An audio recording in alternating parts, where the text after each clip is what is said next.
Susundin ng House Prosecution Panel ang mga alituntunin sa public engagement ng prosecution at defense team.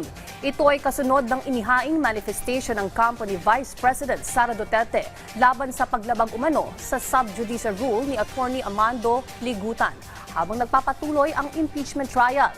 Yan ang ulat ni Vel Custodio.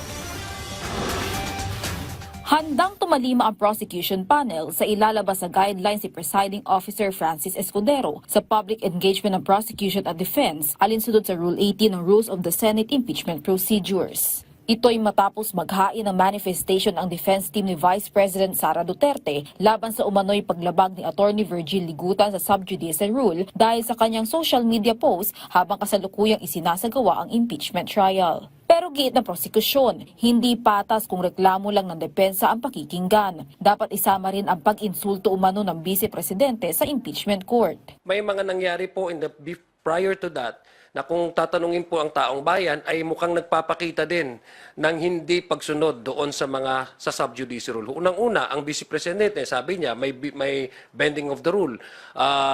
Ito ay, sa aming palagay, ito ay direktibang reference sa integrity at insulto sa integrity ng korte, ng impeachment court. Pero wala po tayong naririnig na kung paano po at least ma-admonish ang defense panel para pagsabihan ng respondent na wag niyang iinsultuhin o wag niyang magbibigay ng any statement that would weaken the integrity of the impeachment court. Nakikita pa lamang po natin ng bending the law ay yung pag-liquidate po nila ng confidential fund.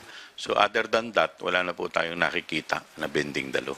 Kabilang paaniya sa dapat bigyang pansin ng presiding officer ay ang pag-post ng isang senator judge ng umano'y misleading na splice video na pumapatama kay Representative Chel Diokno. Siyempre, doon po sa mga senator judges, totoo naman ho, may napinsala naman po talagang House prosecutor, hindi po ba?